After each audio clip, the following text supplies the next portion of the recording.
morning everyone, मेरा नाम Anand Kumar Shukla and I have come with my new video. In this video we will discuss the part 4 of force and law of motion. As in the last video we discussed the part 3, and in the part 3 we have studied what is the second law of motion and what is momentum and where we derive the second law of motion's formula.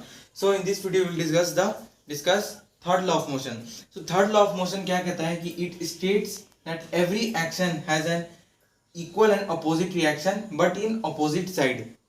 मतलब हुआ कि third law of motion it states that हर एक action, suppose अगर मैं example देता हूं कि अगर ये एक बोट है, एक ये बोट है जो पानी में है, suppose this is a boat we is floating in the water.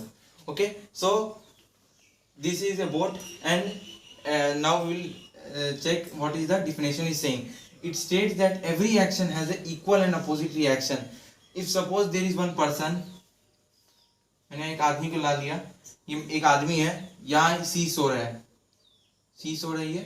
अब ये आदमी, आपने बहुत बार नोटिस किया होगा कि अगर आप जब भी बोट से उतरेंगे, कोई भी बोट से, तो जब फॉरवर्ड अपना स्टेप करते हैं तो बोट आप पीछे चले जाता है. देखते होंगे बोट पीछे चले जाता है. आप आगे फॉरवर्ड स्टेप करते हैं तो बोट आपका पीछे जाता है. वो भी सेम, जितना आप आगे फॉरवर्ड फोर्स से अप्लाई करेंगे उतना वो पीछे बैकवर्ड फोर्स भी अप्लाई होता है. इससे ये हम लोग डिराइव कर रहे हैं कि the third law of motion states that every action, ये एक एक्शन कर रहा था ये आदमी, इसका एक इक्वल एंड अपोजिट रिएक्शन, मतलब इसका एक इक्वल, इसका रिएक्शन भी इसने देखा कि ये जब आगे एक्शन जब कर रहा है तो इसका रिएक्शन पीछे ही बोट जा रहा है. और कौन से डायरेक्शन? दोनों अपोजिट डायरेक्शन, मतलब दोनों अपोजिट डायरेक्शन में. तो थर्ड लॉ ऑफ मोशन हम लोग पता चल गया कि states that every action has an equal and opposite reaction. मतलब ये हर एक एक्शन का एक रिएक्शन भी इक्वल रिएक्शन होता है. मतलब अगर ये 5 न्यूटन के फोर्स के साथ आगे बढ़ रहा है तो ये भी 5 न्यूटन के फोर्स के साथ पीछे जाएगा. मतलब ये आगे अगर जा रहा है तो ये पीछे इतने ही सेम फोर्स के साथ जाएगा, लेकिन ये दोनों अपोजिट एंगल ये साइड्स में रहेंगे.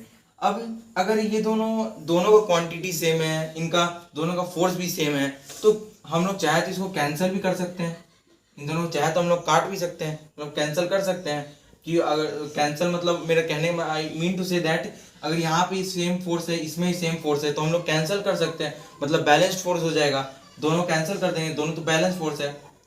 तो फिर कैंसिल करने के बाद तो ये बोट पीछे नहीं जाना चाहिए, लेकिन पीछे क्यों जाता है?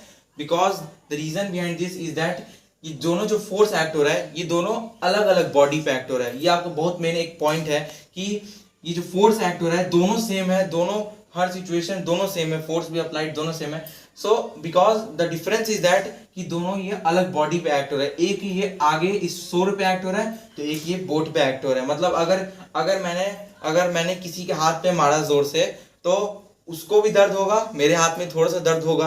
अब हम अगर चाहें तो कैंसिल कर सके दर्द को तो नहीं कर सकते, क्योंकि दूसरे के हाथ पे भी दर्द हो रहा है, हमारे हाथ पे दर्द हो रहा है. मतलब दो बॉडी में अलग अलग सेम दर्द हो रहा है लेकिन अलग अलग बॉडी है, तो उसको हम लोग कैंसिल नहीं कर सकते. तो थर्ड लॉ ऑफ मोशन हम लोग कंप्लीट हो गया है. अब in the next video we will discuss the how to conserve the momentum and conservation laws of momentum.